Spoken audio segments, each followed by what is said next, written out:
Il est 8h30, bonjour Jean-François Colombe, merci beaucoup d'avoir accepté mon invitation. Vous êtes député La France Insoumise de la 4e circonscription de la Savoie.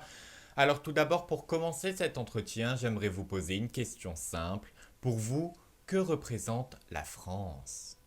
C'est une belle question qu'on ne nous pose pas souvent, mais en fait, je pense qu'on pourrait dire que c'est un rêve. Pour beaucoup de gens, c'est un rêve. Que ce soit pour ceux qui sont issus depuis des générations des habitants de ce pays, qui parfois, non, sont des nouveaux arrivants, mais qui ensuite en ont adopté les beaux principes, parce que je pense que nous avons toutes les raisons d'être fiers d'avoir un pays dont la devise est liberté, égalité. Donc ça, la France, c'est aussi croire que cet horizon, qui est difficilement atteignable parfois, eh bien, c'est notre valeur commune, c'est notre valeur partagée avec toutes celles et ceux qui occupent ce territoire et qui ont des interactions euh, avec et le territoire et puis entre les êtres humains. Ce mardi 1er octobre 2024, Michel Barnier a prononcé son discours de politique générale au sein de l'hémicycle de l'Assemblée nationale. Vous y étiez. Alors avant de revenir sur les principaux détails, pour vous tout d'abord, qu'est-ce que vous en avez pensé? Vous connaissez notre position au Nouveau Front Populaire et en particulier à la France Insoumise. Nous considérons que ce gouvernement est particulièrement illégitime, puisque je voudrais juste vous faire une sorte d'analogie olympique en quelque sorte. Imaginons que au moment de la finale de natation, alors que Léon Marchand a la médaille d'or de 2 dixièmes d'avance sur la médaille d'argent, qui médaille d'argent a également 2 dixièmes d'avance sur la médaille de bronze, eh bien que l'arbitre au bord du bassin viendrait en disant non, non, ce n'est pas Léon Marchand qui a gagné, il y a trop peu de différence. C'est plutôt le sixième, celui qui est arrivé sixième dans le bassin, qui va prendre sa place sur le podium. Et Léon Marchand, vous vous retrouvez médaille de bronze. Vous voyez, c'est un petit peu cette analogie-là qui est celle que nous, les Françaises et les Français, qui se sont largement mobilisés pour dire non à la fois au programme économique d'Emmanuel Macron et non au programme nationaliste du Rassemblement national. Eh bien, nous avons l'exact contraire de ce pourquoi les électrices et les électeurs se sont mobilisés en masse avec un taux de participation inédit. Et donc, nous sommes bien évidemment tout à fait opposés à ce gouvernement illégitime mené par un Premier ministre illégitime et rempli de ministres tout aussi illégitimes les uns que les autres. Donc nous allons tout faire pour changer cela et ça passe par tous ceux qui s'opposent à cette politique macroniste, hein, puisque au final c'est Macron qui a choisi. Eh bien nous allons lancer cette motion de censure qui aura lieu mardi prochain et nous verrons bien à ce moment-là quels sont les députés et les partis qui sont avec le monarque présidentiel et ceux qui sont contre le monarque présidentiel. Alors admettons que le gouvernement de Michel Barnier soit censuré dans les prochains jours. Est-ce que vous appelez Emmanuel Macron à nommer Lucie Casté à Matignon ou bien un autre candidat du nouveau Front populaire, sachant que la piste Casté a été écartée par Emmanuel Macron?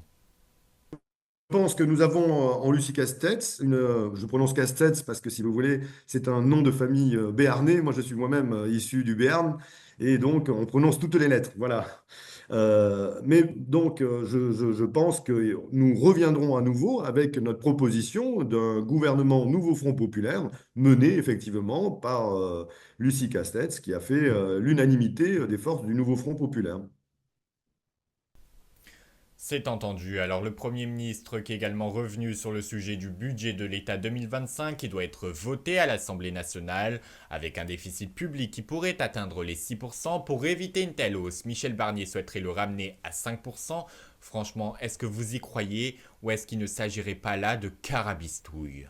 Des carabistouilles, ce ne serait pas tenable. Quand bien même il mettrait en œuvre, on va dire, les mesures d'austérité, mais enfin, c'est même plus de l'austérité, là, c'est de jeûne, avec un accent circonflexe hein, sur le E, mais sur le U, pardon. Mais ce serait une cure d'austérité tellement violente pour la société française que ça entraînerait énormément de troubles et de chaos qu'alors, à ce moment-là, seule la violence d'un gouvernement autoritaire pourrait faire taire toutes les manifestations et les dysfonctionnements qui seraient entraînés par une telle cure d'austérité.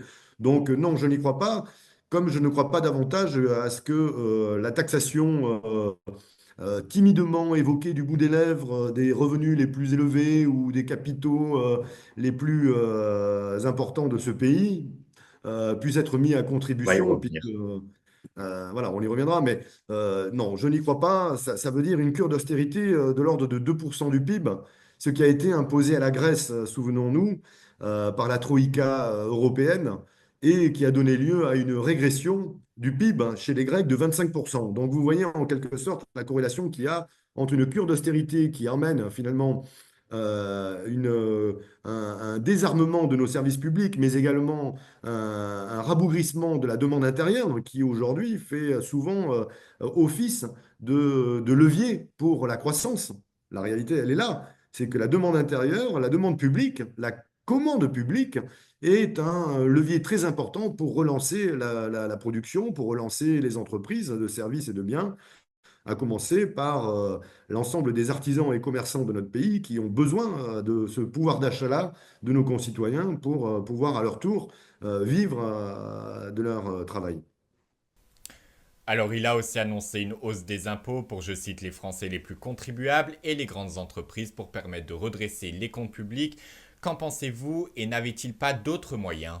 Non, il n'y a pas d'autre moyen. Vous voyez, il ne faut pas être un phénix de l'économie, ni avoir un doctorat d'économie pour comprendre qu'en fait, l'économie, c'est ni plus ni moins qu'un système de flux et de vases communicants. L'argent est produit par le travail des uns. Il finit en partie, de notre point de vue, déséquilibré dans la poche de ceux qui sont propriétaires des outils de production ou bien des marchés. Et ensuite, cet argent, il redescend sous forme d'impôts pour aller nourrir en quelque sorte le budget de la nation. Euh, Moi, je ne crois pas qu'il mettra en place des mesures suffisamment coercitives pour récupérer en quelque sorte la juste participation des plus fortunés, des plus aisés de ce pays à l'effort national. Il ne le fera pas parce que ce n'est pas dans son logiciel, ce n'est pas dans ses gènes en quelque sorte d'homme de droite assumé, mais qui a une vision radicalement différente de celle du nouveau Front populaire. Donc oui, bien sûr, c'est ce qu'il nous faut faire. Il nous faut aller chercher l'argent là où il se trouve et ensuite le redistribuer parmi ceux qui en ont besoin pour vivre dignement et qui, je le rappelle quand même, lorsqu'on a des petits revenus, c'est prouvé en quelque sorte de la part de la science économique, pour peu que on considère que c'est une science, tout ce qui est consommé dans les petits revenus finit dans de la consommation courante et ne fait pas l'objet ni de spéculation, ni de thésaurisation qui pourrait ensuite soustraire cet argent à la circulation d'argent dans notre pays, quoi. Lors de son discours de politique générale, Michel Barnier est également revenu sur un sujet sensible, celui de la réforme des retraites, et a annoncé qu'il souhaiterait discuter avec les différents partenaires sociaux pour réfléchir à des possibles aménagements de cette loi. Qu'en pensez-vous et est-ce que vous souhaitez discuter de possibles aménagements ou est-ce que vous souhaitez une abrogation pure et simple de cette réforme comme vous le faites entendre depuis plus d'un an maintenant? Bien évidemment, nous appelons sérieusement à l'abrogation de cette loi infâme qui a puni des millions de Françaises et de Françaises en les obligeant à consacrer les 2 meilleures années de leur retraite aux 2 pires années de travail qui sont celles qui terminent pour la plupart des métiers toute une carrière. Donc, il avait été prouvé pendant l'examen de cette loi que les caisses de retraite n'étaient pas vides, c'est faux. Nous avions d'ailleurs des réserves importantes et nous pouvions tout à fait compenser euh, une perspective en quelque sorte de déficit des caisses de retraite, mais à long terme, avec à nouveau des mesures de salubrité publique qui auraient consisté à faire cotiser davantage les salaires pour financer la retraite. Je tiens d'ailleurs à préciser que nous, dans notre programme politique, nous avions des mesures pour faire en sorte que les femmes disposent à diplôme équivalent et métier équivalent des mêmes revenus que les hommes. Vous savez qu'aujourd'hui, il y a une différence de plus de 15% entre une femme et un homme à revenus équivalents, à métier équivalent et diplôme équivalent.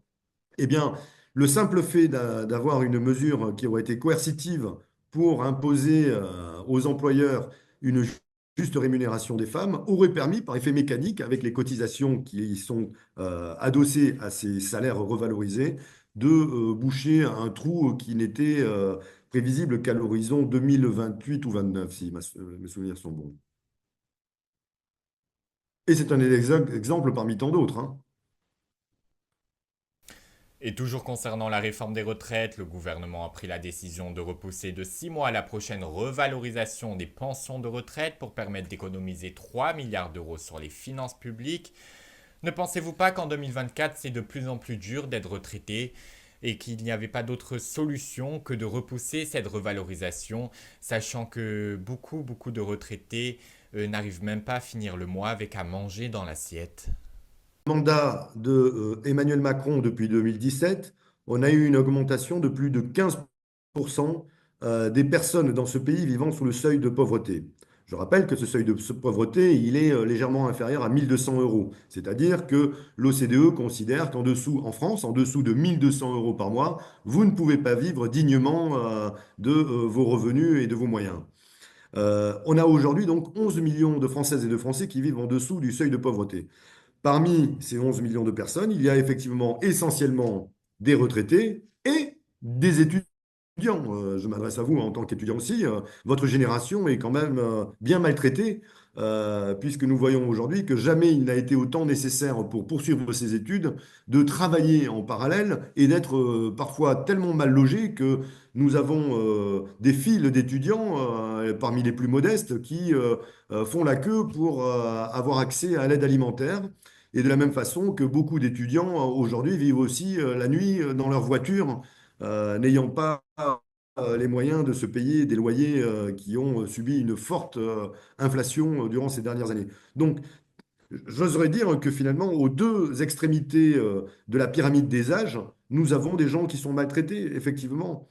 Et le message, moi, que j'aimerais passer à votre génération, à tous les jeunes, c'est que ce n'est pas, comment dire, ce n'est pas une situation obligée. C'est-à-dire qu'on peut changer les choses. Vous avez vu ce qui s'est passé avec ces élections, où le taux de participation a été extraordinaire, notamment chez les jeunes, où il y a eu un énorme sursaut, en quelque sorte, certainement motivé par la menace du Rassemblement national au pouvoir, ce qui est une très bonne chose, et ce qui est très sain, ce qui est très pertinent.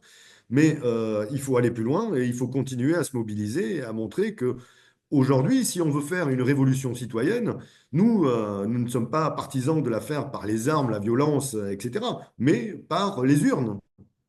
C'est le moyen démocratique, le seul moyen démocratique qui nous est donné aujourd'hui en France pour changer les choses. Et les choses doivent être changées radicalement de la cave au grenier, tant on voit que les gens sont malmenés, toutes les professions ou presque sont malmenées, la nature et notre perspective d'habiter une France vivable sont malmenées. La démocratie est malmenée, donc vous voyez bien, il y a une nécessité de changer radicalement beaucoup de choses dans notre pays. Et concernant l'immigration à présent, Michel Barnier souhaiterait plus de fermeté au sujet de la politique migratoire du pays. Que pensez-vous de ce souhait du locataire de Matignon? Alors nous avons observé, puisque Bruno Retailleau, le nouveau Ministre de l'Intérieur. ministre de l'Intérieur, a été auditionné par ma commission des lois pas plus tard que mercredi, et il a effectivement tenu des propos stupéfiants, comme quoi la France était sujette à une submersion migratoire, le grand remplacement, le choc des civilisations. Hier encore, nous avions un Éric Ciotti qui reprenait cette terminologie en montrant que nos compatriotes musulmans n'étaient pas assimilables tant leur culture d'origine était différente de la nôtre. Enfin, vous voyez, ce côté nauséabond qui est absolument terrible. Et moi, ici, comme beaucoup de mes collègues, nous recevons dans nos permanences des gens qui viennent nous voir et qui sont atterrés, après plusieurs années à avoir travaillé en France pour des entreprises françaises, parfois dans des métiers qui sont éminemment utiles à notre pays. Ils ont des fiches de paye. Ils payent des impôts. J'ai vu des fiches d'impôts d'ailleurs de personnes qui donc sont en attente de régularisation de leur situation. Ils ont des fiches d'impôt, hein, ils ont des bulletins, comment on appelle ça, des, oui, des fiches d'impôt qui montrent des montants qui sont bien supérieurs à beaucoup de Françaises et de Français. Eh bien, ces gens-là, ils sont maintenus volontairement dans une situation d'irrégularité au regard des règles de la migration, de telle sorte que finalement, ils sont tenus en quelque sorte en otage d'un système qui les met en danger de devoir subir un OQTF, alors qu'ils concourent éminemment à enrichir notre pays, contrairement à ce que dit ce gouvernement et ses membres les plus réactionnaires et racistes.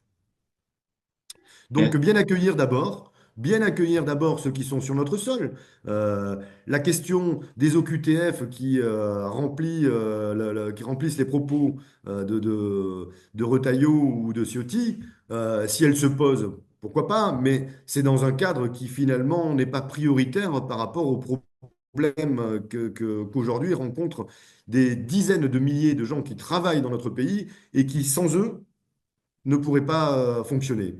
Toutes les professions liées aux soins à la personne, à l'entraide, toutes les professions liées au bâtiment, à la distribution, au transport,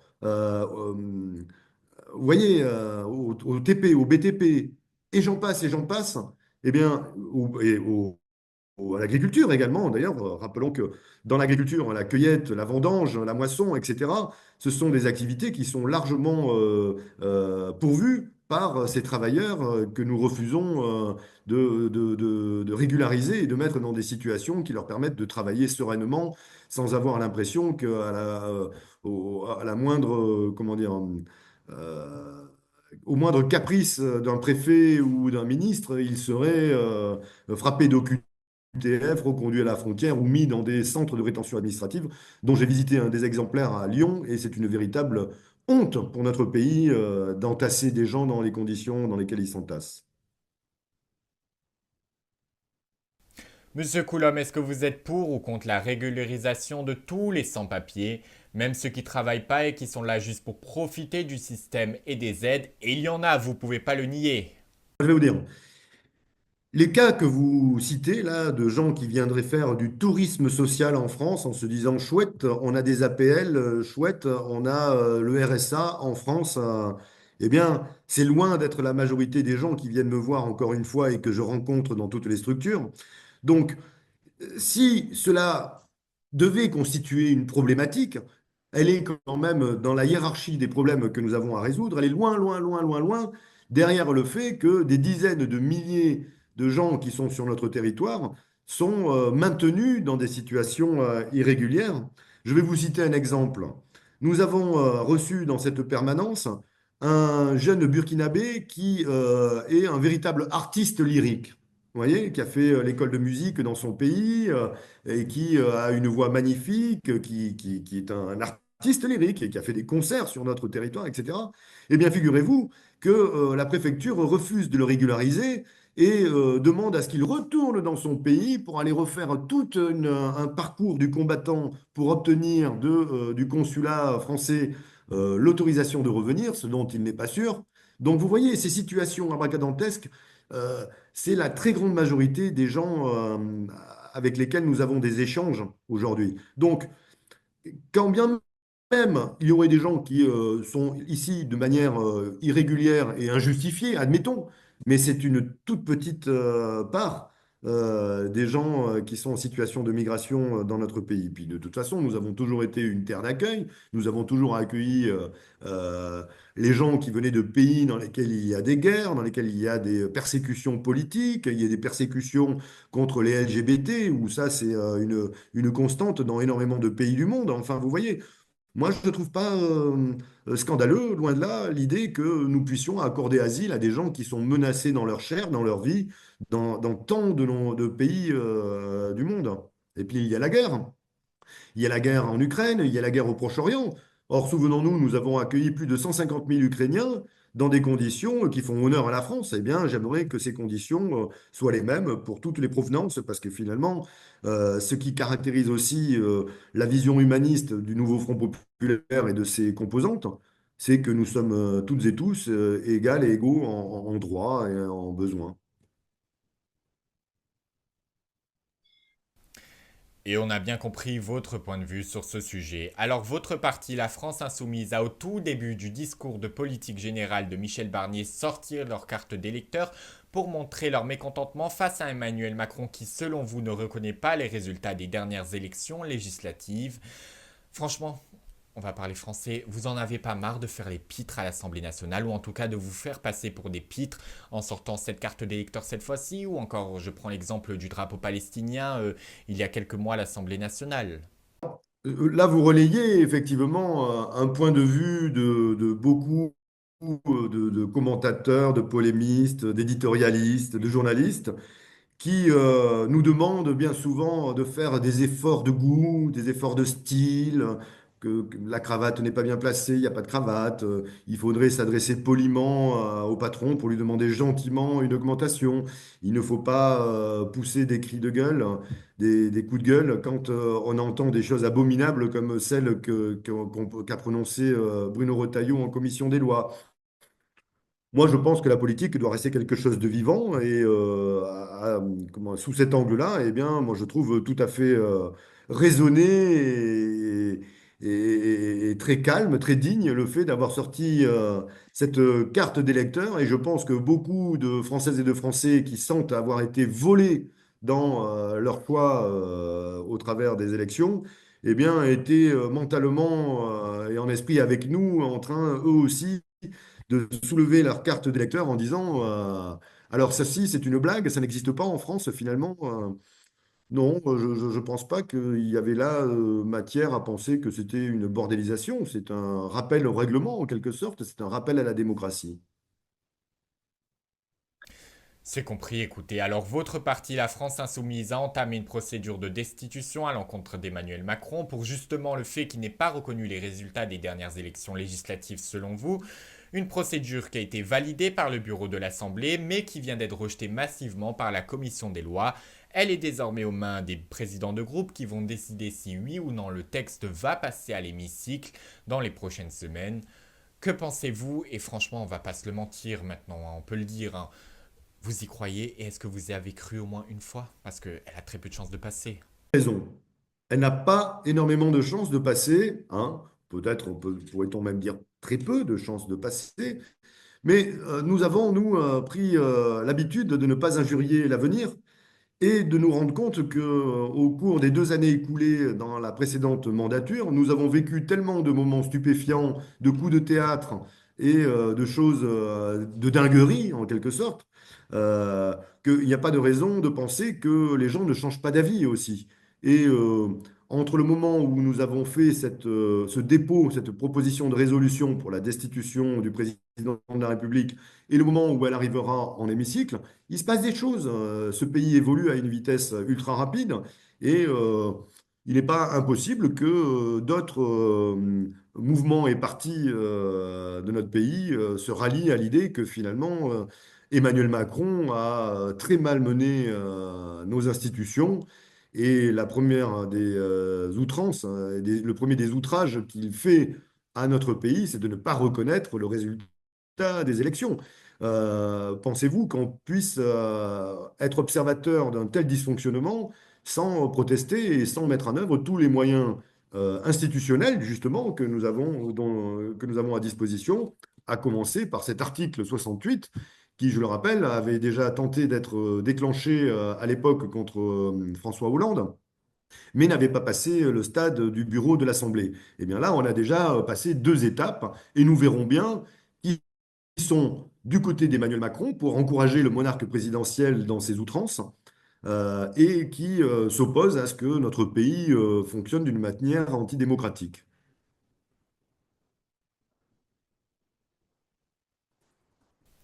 Monsieur le député, si vous le voulez bien, je vous propose qu'on évoque une affaire qui a énormément touché la France et les Français ces derniers jours. Il s'agit du meurtre tragique de la jeune Philippine, 19 ans, tuée par un ressortissant marocain qui était bien connu des services de police pour avoir violé une étudiante de 23 ans en 2019. Il était par ailleurs visé par une OQTF, une obligation de quitter le territoire français. Quelle est votre réaction à la suite de ce terrible drame et y a-t-il pas des mesures à prendre selon vous pour éviter qu'un tel drame se reproduise dans les prochaines semaines ou dans les prochains jours? Oui, oui. Bon, d'abord, on a tous et toutes été terrifiés de voir la sauvagerie de ce crime, qui est à nouveau un féminicide, hein, nous le rappelons, hein, et qui succède à plus d'une centaine de féminicides depuis le début de l'année en France, mais j'y reviendrai si vous voulez bien. Donc, effectivement, on a une stupéfaction et beaucoup de peine pour la famille et les amis de Philippines. Maintenant, il y a dans le paysage politique français des gens qui voudraient instrumentaliser ceci en disant que vous voyez, cette horreur, elle a été commise par un étranger en Oui, c'est situation ça. irrégulière au QTF, etc. Bon, c'est vrai. Mais la réalité, c'est que le fait générateur de cette monstruosité, ce n'est pas l'origine étrangère de l'auteur Bien sûr, de ça ce aurait pu crime. être commis par un pur Français ou encore quelqu'un d'autre, hein. Mais ils sont commis, puisque vous employez cette terminologie étrange de pur français, la grande majorité des meurtres et des viols commis dans notre pays le sont par des pur français, en admettant qu'en France, on puisse avoir quelque chose de pur, autre que la belle eau qui coule du haut des sommets des Alpes. Mais vous voyez, et encore, il y a des PFAS dedans, ça a été mesuré. Mais donc, voyez-vous, la question que nous devons nous poser, au-delà aussi, il faut le préciser, des dysfonctionnements administratifs qui ont eu lieu dans cette affaire, parce qu'effectivement, cette personne n'aurait pas dû être en condition de pouvoir réitérer à nouveau un viol et le crime qui s'en est suivi. Donc tout ceci est abominable et montre un dysfonctionnement du système judiciaire français. Mais ce n'est pas aux hommes et aux femmes qui travaillent dans le système judiciaire français qu'il faut s'en prendre. C'est aux moyens de la justice de faire appliquer des décisions de justice ou de mener à bien les investigations avec les moyens judiciaires qui sont les nôtres pour aller, comment dire, traiter des cas qui sont urgents à traiter parce qu'ils représentent un danger pour l'ordre public et pour la sécurité des uns et des autres. Donc, il faut plutôt se poser la question du manque de moyens, là aussi, dans un service public très malmené, qui est celui de la justice. Hier encore, j'étais en audition à l'Assemblée nationale avec le Conseil national du barreau, qui nous expliquait que nous avions des manques de moyens criants, notamment, par exemple, pour la profession de greffier, qui sont absolument indispensables au bon fonctionnement de l'enregistrement de la justice, de l'investigation et du suivi judiciaire. Eh bien, vous voyez, là, on a quelque chose qui montre que tous ces dysfonctionnements, effectivement, sont condamnables, mais leur cause, elle est le manque de moyens et non pas la mauvaise volonté de nos magistrats, de nos avocats et de nos greffiers. Je reviens quand même sur le fait que nous sommes au moment où je vous parle, on est le 4 octobre, il y a peut-être 105 ou 106 féminicides qui ont eu lieu dans notre pays. C'est-à-dire que depuis le début de l'année, en moyenne, un féminicide par département français s'est produit. Et il nous faut nous poser la question, pourquoi n'arrivons-nous pas à les prévenir davantage comme ils sont parvenus les Espagnols, avec des mesures drastiques de prise en charge des plaignants et des plaignantes dans les commissariats, sur le plan judiciaire, avec de la prévention en école, avec de la prévention dans la société. Euh, pourquoi la France n'y arrive-t-elle pas? Eh bien, c'est aussi une question de moyens, puisque en dépit de l'allégation d'Emmanuel Macron, selon laquelle euh, la condition des femmes était la priorité de son premier quinquennat puis de son deuxième, la réalité, c'est que nous sommes loin des budgets nécessaires à pouvoir mettre en place une véritable politique pour lutter contre les violences intrafamiliales et les violences sexistes et sexuelles.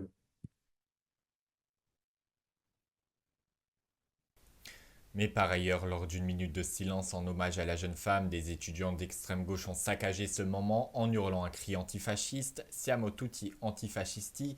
Quelle est votre réaction à la suite de ce geste ignoble, inqualifiable de la part de ces militants d'extrême gauche?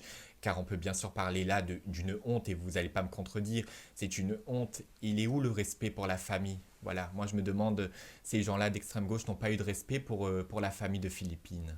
Et c'est honteux. J'étais pas présent Non, bien sûr, non, c'était dans l'Isère.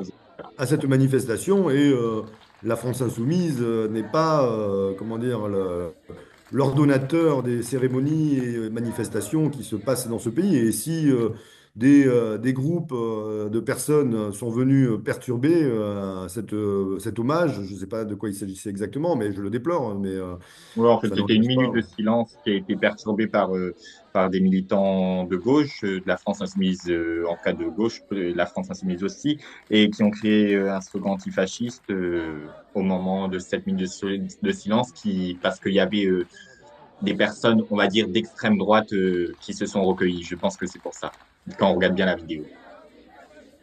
Bah écoutez, c'est possible, j'en sais rien. Encore une fois, j'ai pas suivi cette histoire, cette affaire de près. Maintenant, moi, je comprends finalement que des gens puissent, comment dire, ressentir de la colère, de voir que la volonté de la famille de Philippines n'est pas respectée, puisqu'il y a une instrumentalisation du drame que cette famille a vécu et que cette pauvre fille a subi. Mais bon, voilà, moi, si j'avais été présent à une cérémonie de cet ordre-là, j'aurais respecté ma minute de silence. Mais maintenant, je ne connais pas les conditions dans lesquelles ça s'est fait. Et j'imagine qu'il y a peut-être eu des prises de parole et des prises de position de personnes d'extrême droite qui ont voulu instrumentaliser cet instant de recueillement. Je le déplore et je pense que finalement, c'est une réaction à cette récupération indigne qui a causé les troubles que vous évoquez. Et si vous me le permettez, monsieur le député, ici à la rédaction d'IA, on aimerait adresser nos sincères condoléances à la famille de Philippines et on leur souhaite plein de courage face à cette dure épreuve qui traverse. Allez, évoquons à présent un tout autre sujet qui n'a rien à voir. L'ARCOM a décidé de retirer la fréquence TNT à deux chaînes, la première C8 du groupe Bolloré, la seconde celle d'Énergie 12. Qu'en pensez-vous et est-ce que vous êtes satisfait de cette décision de l'ARCOM? Alors, moi, si vous voulez, je suis tout à fait pour retirer à des chaînes qui ne font pas de l'information, mais qui font de la propagande d'extrême droite, c'est-à-dire les chaînes de Vincent Bolloré, qui servent à son agenda politique, puisqu'il le partage avec Emmanuel Macron, puisque souvenons-nous que encouragé par 27 instituts de sondage sur 27 qui avaient donné le Rassemblement national gagnant des élections législatives et européennes, eh bien, Emmanuel Macron a pensé qu'il pourrait infliger à ce peuple qu'il déteste tant un gouvernement d'extrême droite, en se disant, ils vont voir ce qu'ils vont voir, ils vont subir les fascistes, et ils reviendront gentiment me manger dans la main en 2027 en se disant que je suis le sauveur tant attendu. Eh bien, Vincent Bolloré est dans la même ligne et relève de la même logique en quelque sorte. Mais moi, ce que je déplore, c'est pas qu'il y ait un Vincent Bolloré. Il y a toujours eu des pourris qui ont tenu des journaux. Rivarol, Je suis partout, ça a existé en 1940, vous voyez, des journaux antisémites, racistes, fascistes. Il y en a eu. Maintenant, ils ont une forme un petit peu plus ludique, puisqu'on va coller aux Français que l'on tient pour des imbéciles, un Cyril Hanouna qui va créer l'émotion dans les foyers en jetant une poignée de nouilles dans le slip d'un invité. Donc vous voyez à quel point ces gens-là nous veulent cons et à genoux, si vous me permettez, veulent le peuple con et à genoux. Et donc finalement, ça ne m'étonne pas. Moi, ce que je trouve déplorable, c'est que notre Conseil national de la résistance, qui avait prévu des dispositions, des lois pour empêcher comment dire, les trusts médiatiques, eh bien, aujourd'hui, il faudrait les remettre à l'honneur et empêcher que 9 milliardaires détiennent 90% des chaînes de télé et des médias de notre pays. Donc oui, l'ARCOM a eu raison, mais je ne me fais pas beaucoup d'illusions au pouvoir, hein, en quelque sorte, curatif euh, de l'ARCOM. Il faudrait carrément une loi qui permette à beaucoup d'autres voix de s'exprimer dans notre pays, parce que je vous fais remarquer que si je prends par exemple le traitement du conflit israélo-palestinien, vous n'avez dans nos médias de France, contrairement à beaucoup d'autres pays du monde, qu'un seul son de cloche et qu'un seul parti pris. Et il y a un deux poids, deux mesures qui est insupportable pour l'éducation politique de nos concitoyennes et concitoyens. Monsieur le député, je vous propose que nous partons sans plus attendre à l'étranger, plus particulièrement au Moyen-Orient, où les combats se font toujours rage à l'heure où nous nous parlons. La semaine dernière, le chef du Hezbollah, Hassan Nasrallah, a été tué lors d'une frappe de l'armée israélienne au Liban. Suite à ceci, l'Iran a tenu à envoyer des centaines de missiles balistiques en direction d'Israël. Israël qui a prévu une riposte contre l'Iran qui pourrait intervenir dans les toutes prochaines heures ou jours. Ne pensez-vous pas que ça y est, c'en est trop, qu'il faut s'arrêter là? Est-ce que vous appelez un cessez-le-feu? Et que pensez-vous de la situation sur place? Oui, bah, la situation est abominable sur le plan humanitaire, sur le plan des droits internationaux, sur le plan politique. Et j'oserais dire même sur le plan écologique, parce que toutes ces munitions, ces bombes qui sont larguées comme ça contiennent des produits abominables. Enfin bref, les conditions de vie dans la région future, les conditions de vie futures sont quand même très malmenées. Et nous appelons à ce qui est un retour à la raison et à ce que les armes se taisent. C'est la première des nécessités. On ne peut pas considérer que sur notre planète, des gens s'entre-massacrent comme ça sans que les puissances qui peuvent faire office d'arbitre n'interviennent pour dire halte au feu. Et nous en avons les moyens. La France, à elle seule, bien évidemment, non, même si elle a une voix diplomatique éminente dans le concert des nations.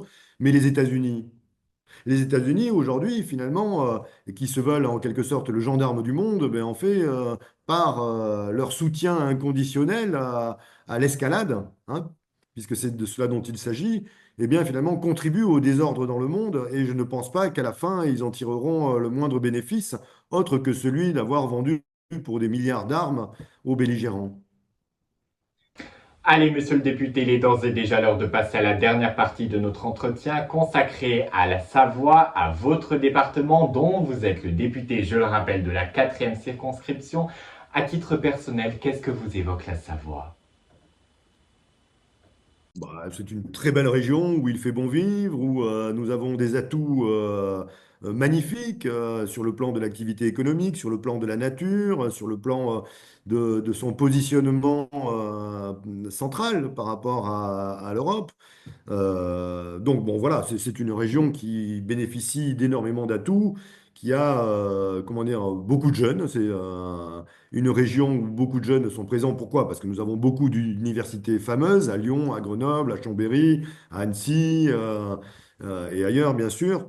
Donc voilà, c'est une région dynamique avec des ressources techniques et technologiques qui sont très importantes et qui nous permettraient, parce que hélas, aujourd'hui, la façon dont est gérée cette région par le conseil régional avec Wauquiez à sa tête, eh bien, ne répond pas non plus à toutes ces promesses et toutes les attentes que nous pourrions avoir. J'en prends quelques exemples seulement, mais nous allons gaspiller des centaines de millions d'argent public des Rhône-Alpins pour les Jeux Olympiques 2030, comme nous laissons finalement un projet européen qui est celui du Lyon-Turin dégrader toute la vallée de la Maurienne et au-delà. Enfin, il y a beaucoup de choses qui, là aussi, justifient que nous ayons un changement de paradigme puissant, complet, radical, avec ce qui est fait jusqu'à présent. Et il faut flécher les moyens considérables dont dispose une région comme la région Rhône-Alpes en termes de budget pour aller être un exemple européen de transition écologique, de transition sociale. Donc la façon dont cette région est gérée ne me convient absolument pas et je pense que nous faisons de très très mauvais choix et il nous faut nous opposer en quelque sorte aux politiques qui sont imposées par M. Wauquiez et ses collègues. Eh oui, et c'est vrai que c'est un très très bel endroit, la Savoie, mais qui malheureusement fait face à la délinquance qui est en hausse de 2,8% sur place sur un an. Monsieur le député, comment peut-on faire pour éviter ce regain de violence qui touche vos administrés car ils n'en peuvent plus, ils ont besoin de solutions? Je ne remets pas en cause les chiffres que vous avancez, je ne les ai pas en tête, mais ce qui serait intéressant, c'est de voir de quel type de délit ou de crime il s'agit. Vous voyez? Est-ce qu'il s'agit de vol à la tire, de cambriolage, d'actes d'incivilité De violence en général, et j'avais fait un sondage, mais j'ai plus le chiffre exact en tête. Je crois que c'est une dizaine de pourcents sur de violences sexuelles sur les personnes, notamment. Bon, vous voyez, on revient à la question des violences sexistes et sexuelles. 95% des viols et des violences sexistes et sexuelles se commettent dans le milieu intrafamilial. Je répète cela parce que, effectivement, j'ai entendu ça hier soir à l'émission sur France 2 politique, là. On le répétera jamais assez, parce que le mantra du Rassemblement national, c'est de nous infliger le mensonge selon lequel ce seraient des immigrés, préférablement africains, qui se rendent coupables de viols abominables sur la chaussée. Vous voyez, hein, c'est un petit peu, je caractérise, mais je caricature peut-être un peu, mais je synthétise en fait leur pensée complexe. La réalité, encore une fois, c'est que 95% de ces agressions sexuelles se produisent en milieu intrafamilial, c'est-à-dire par un beau-père, par un père, un oncle, un frère, un grand-père. Voilà où est le mal en quelque sorte, hein, puisqu'il faut en désigner un.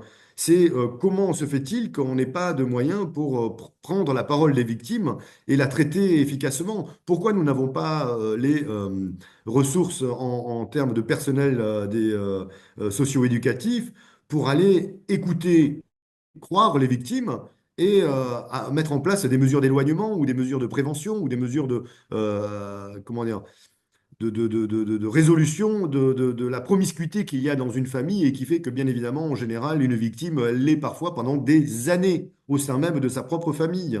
Et quand je dis famille, c'est toutes les familles, tout Français confondu. Il n'y a pas de milieux sociaux qui y échappent, il n'y a pas de milieu culturel qui y échappe. Vous voyez? Euh, donc, c'est contre cela qu'il nous faut lutter fermement. Alors, nul doute que vous en avez entendu parler, les Alpes vont accueillir les JO d'hiver de 2030. Après le succès des Jeux de Paris 2024 cet été, est-ce qu'il s'agit d'une fierté pour vous ou pas du tout? Les conditions dans lesquelles ces Jeux vont être accueillis sont purement scandaleuses. Elles sont scandaleuses sur le plan budgétaire et financier, puisque le Comité olympique international impose à la France un contrat en quelque sorte ville hôte qui fait de la France finalement l'obligé du CIO, hein, en termes budgétaires, et pas que, pour des centaines de millions d'euros. Alors celles et ceux qui nous écoutent peuvent imaginer aisément que aujourd'hui le déficit budgétaire qu'il y a, le manque de moyens qu'il y a dans les services publics, l'école, l'enseignement et la santé, fait que ces centaines de millions d'euros pourraient certainement être davantage euh,